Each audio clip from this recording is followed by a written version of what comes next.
Muy buenas tardes. Gracias por estar con nosotros una vez más en esta programación en español del Canal 17. Les saluda Pedro Corso, periodista de Radio Martí. Por aquí pasan muchos venezolanos, pero no siempre abordamos el tema de Venezuela porque son muchos los temas a tratar en este programa. Pero hoy sí vamos a tratar a Venezuela porque realmente la situación de ese país hermano y para nosotros los cubanos reviste de una particular importancia, porque hay que tener presente que nuestra bandera nacional fue diseñada por un venezolano, Narciso López, y el general más importante de nuestra guerra de independencia era hijo también de un venezolano, y me refiero a Antonio Maceo. Venezuela está enfrentando una profunda crisis institucional, para muchos analistas también de valores, está en un proceso de decadencia.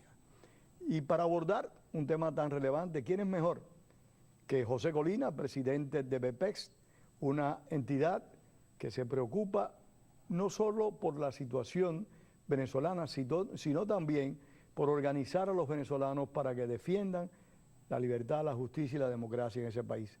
Y también, pues hemos invitado al general Eduardo Áez, general de la Fuerza Aérea Venezolana en condición de retiro. Así que los temas de hoy van a ser muchos e interesantes. Gracias a ambos por estar acá. Gracias a ti, Pedro, por la invitación. Gracias, Pedro, general, por la invitación. Las Fuerzas Armadas venezolanas dieron la impresión durante los 13 años de mandato del presidente Chávez de serle fiel no solo a la Constitución, sino también al presidente Chávez, porque las Fuerzas Armadas fueron evolucionando en conceptos y se manifestaban muchos de sus jefes como que eran socialistas, como que eran chavistas. Esas Fuerzas Armadas mantienen la lealtad a la Constitución y al actual líder del proceso político venezolano, Nicolás Maduro. Sí, realmente hay que dividir en dos partes fundamentales esto.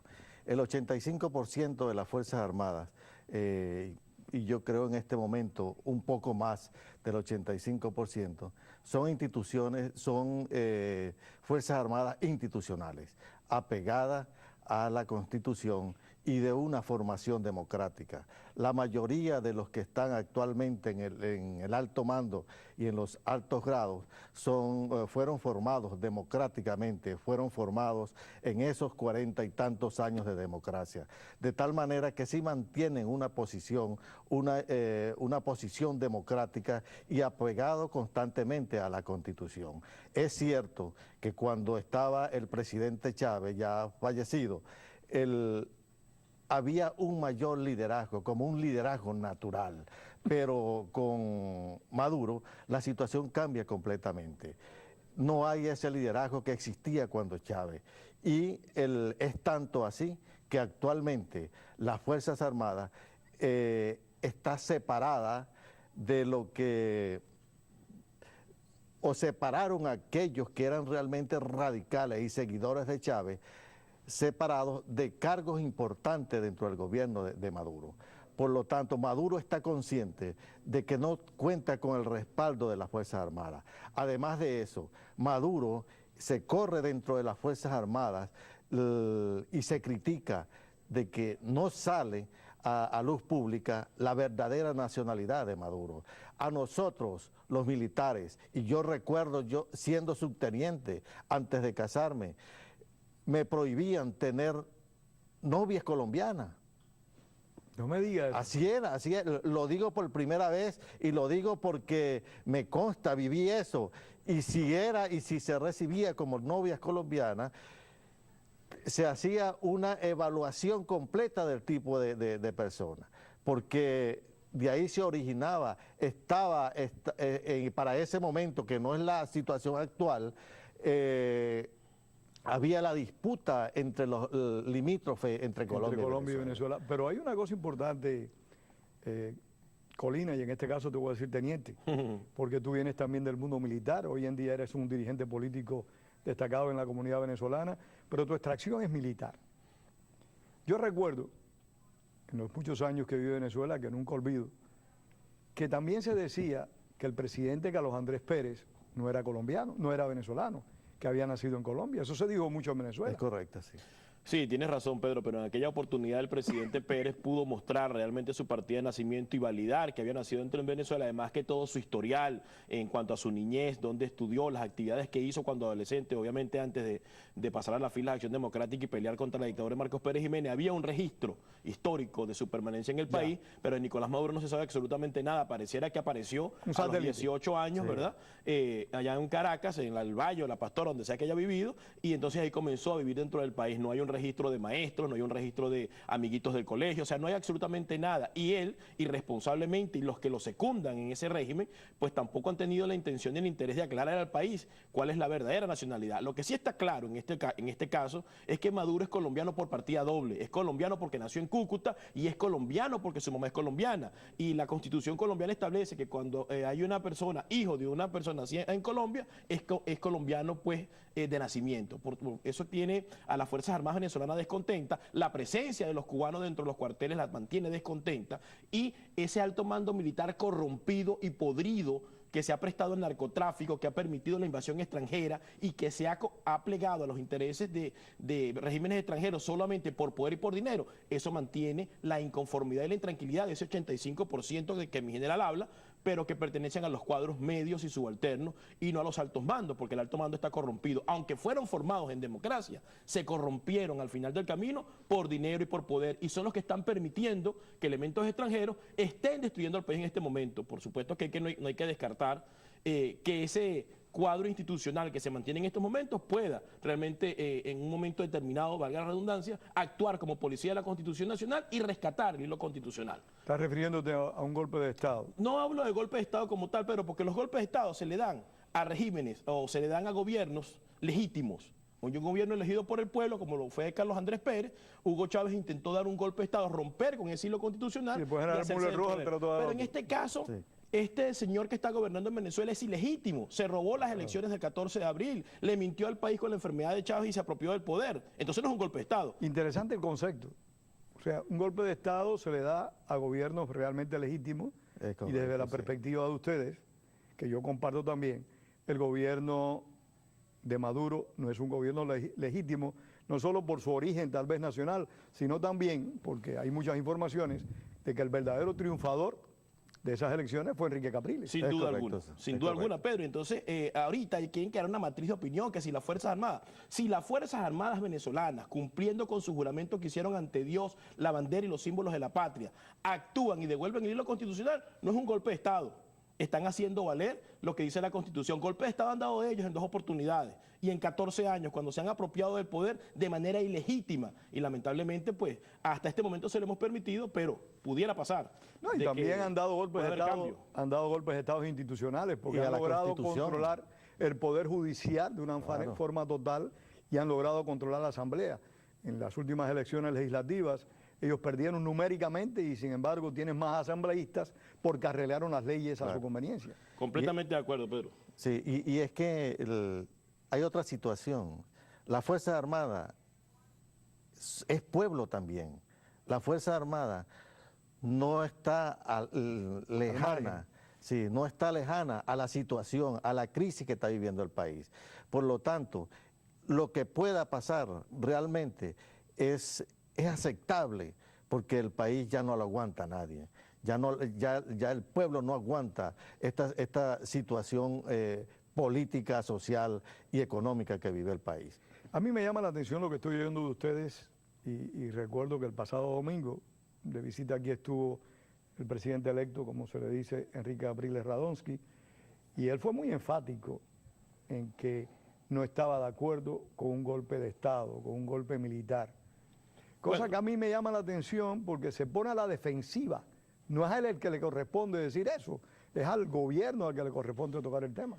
Bueno, sin duda alguna, una de las cosas de su discurso en la cual estaba completamente en desacuerdo, aunque asistí para escuchar a Enrique Capriles, en desacuerdo es por esa ese enuncio o esa afirmación de que salió diciendo de los golpes de Estado, porque él está en cierta forma legitimando a quienes se han robado el poder y a quienes le robaron a él la elección.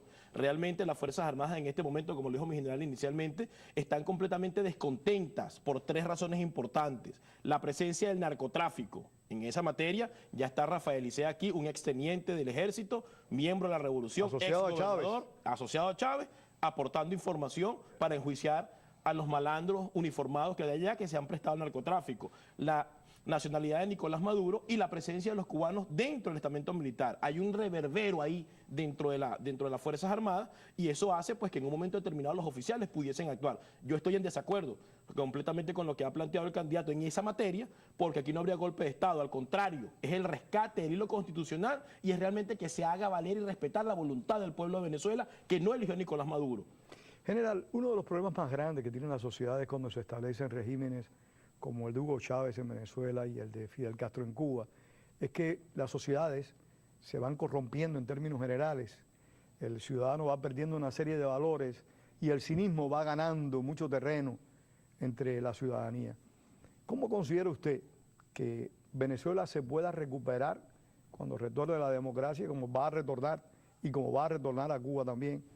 ¿Cómo se puede recuperar? ¿Cómo se puede lograr que ese pueblo vuelva a ser lo que fue?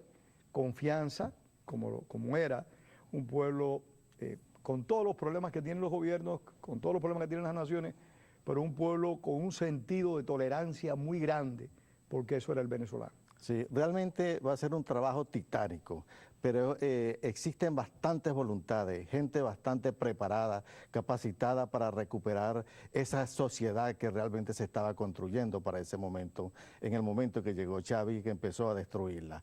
Venezuela cuenta con grandes universidades, tiene una economía que no la han utilizado como es. Tiene los recursos suficientes, tantos humanos como recursos naturales, para recuperar un país. Yo creo que y estoy en desacuerdo con muchas teorías que sacan que Venezuela necesitan 70 años para recuperarla. No, yo considero que Venezuela en 2 décadas se puede recuperar sin ningún tipo de problema, porque tiene los recursos suficientes para recuperarse. Teniente, ¿cómo tú aprecias como dirigente político la situación venezolana, tanto dentro del país como la actividad de los venezolanos exiliados? Porque tanto ustedes como nosotros conocemos que no todos los que abandonan su país son exiliados, que muchos de ellos lamentablemente van a vivir su vida, cosa válida, y el país como que en cierta medida se lo olvida. Bueno, sin duda alguna, con eso hemos venido peleando durante los últimos 14 años, el olvido y la falta de solidaridad de quienes se han quedado allá y de los que han venido acá con mejores condiciones que las que vienen por persecución política.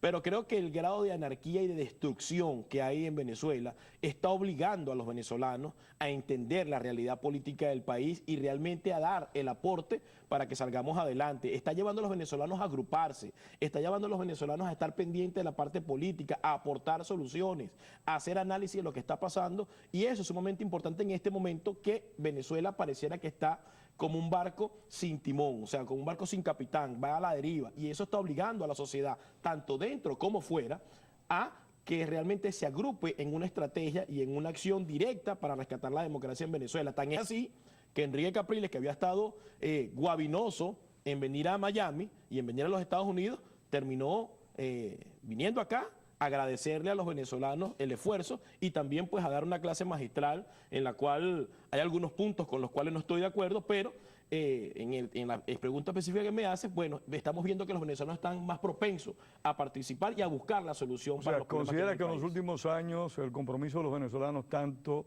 en el país como en el exterior, por rescatar a la nación, se ha incrementado? Sí, sin duda alguna, por supuesto que sí, porque las condiciones nos están llevando a ese punto, el desabastecimiento, la inseguridad, la corrupción en Venezuela, la cantidad de gente que tiene que venir para acá a pasar trabajo, está llevando a los venezolanos a participar más, y eso lo estamos viendo en las últimas convocatorias.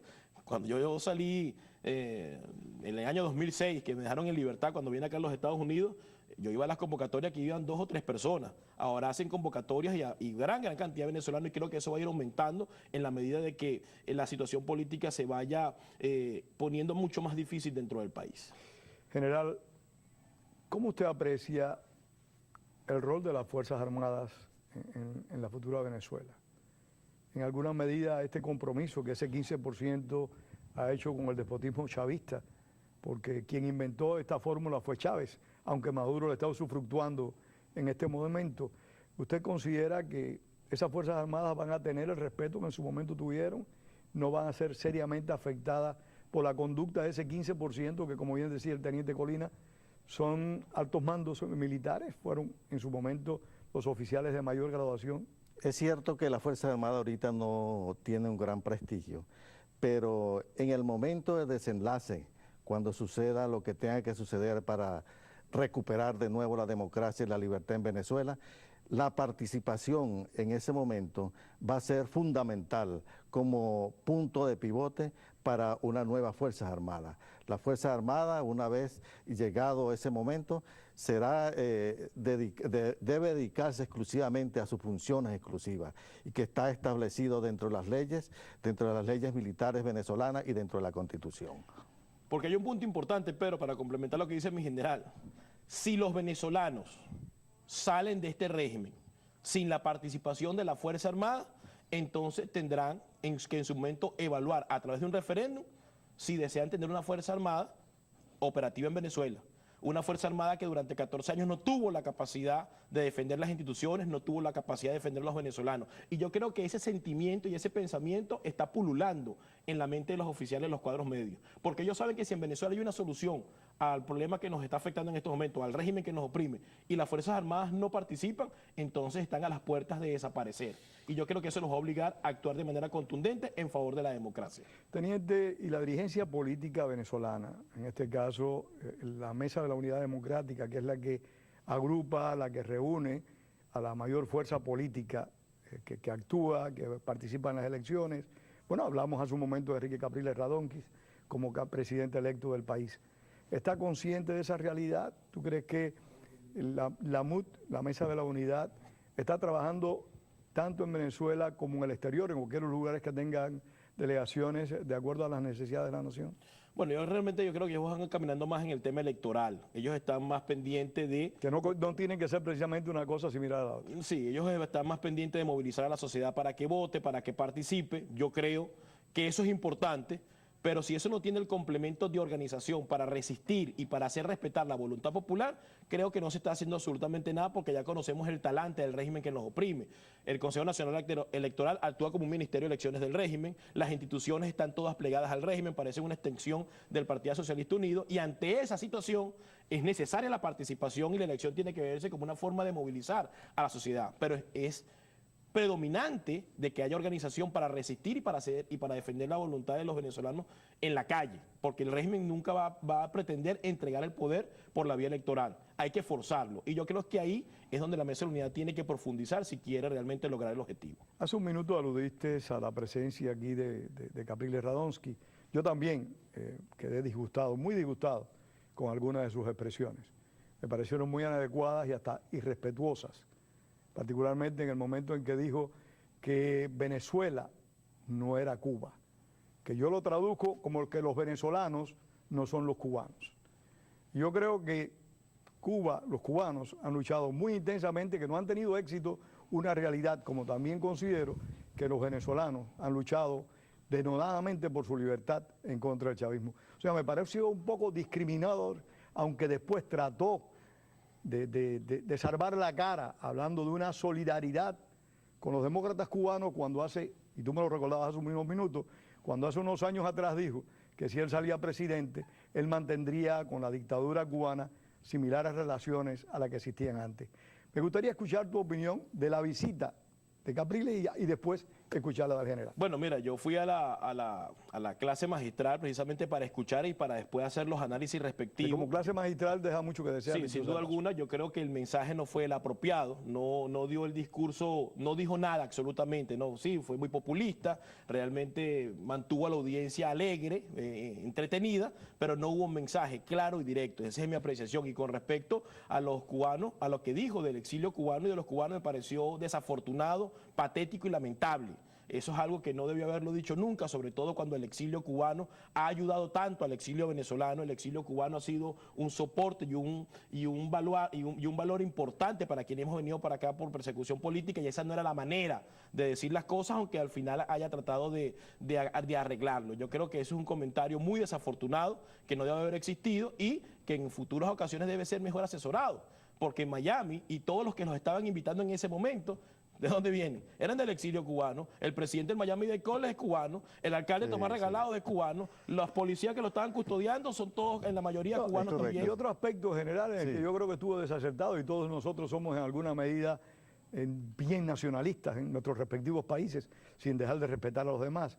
Yo creo que estuvo muy desafortunado cuando se puso a decir al final de su discurso de que aquí en Estados Unidos, o en Miami en particular, no había una playa como la venezolana, no estaba la Gran Sabana. O sea, empiezas a denostar el país que te está hospedando, que te está dando amparo. ¿Cómo usted ve eso?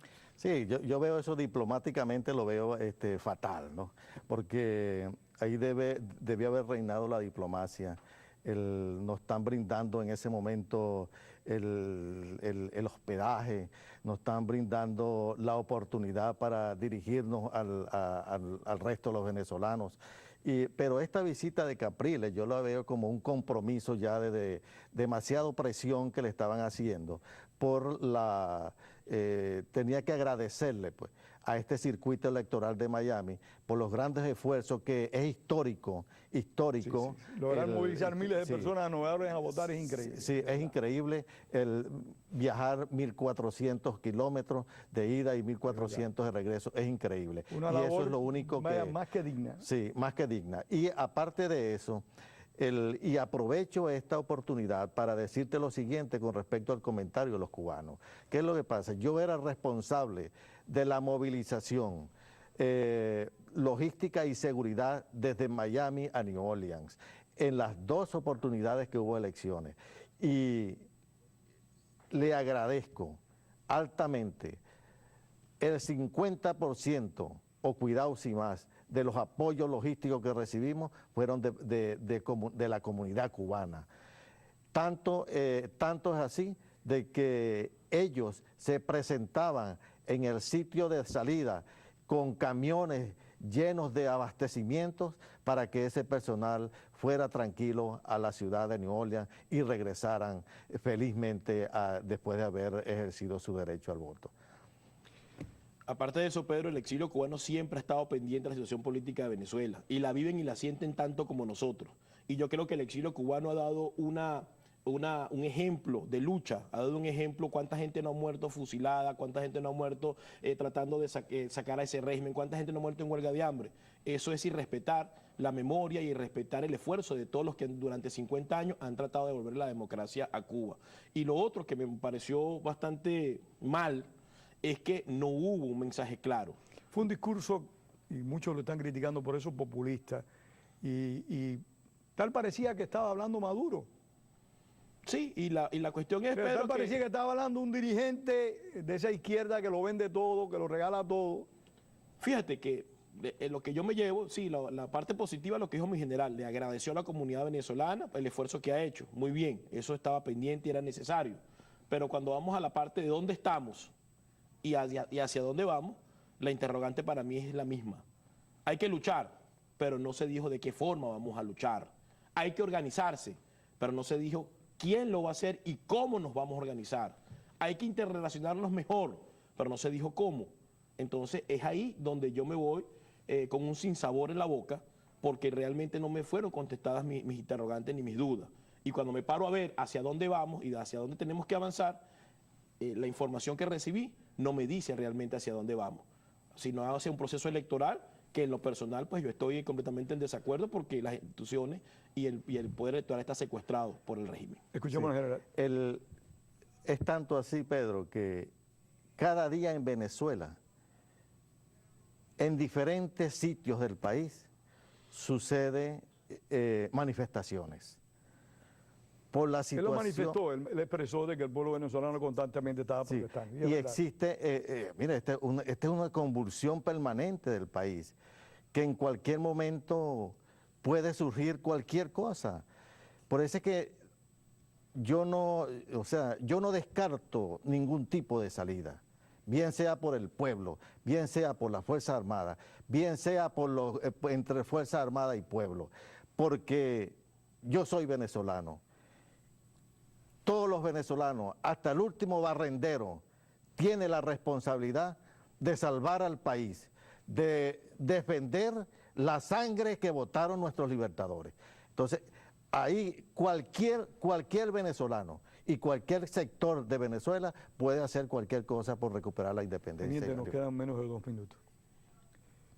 El discurso de la oposición como del gobierno tienden a chocar. Pero a la vez de que las Fuerzas Armadas pueden cumplir un rol, los políticos también tienen otro.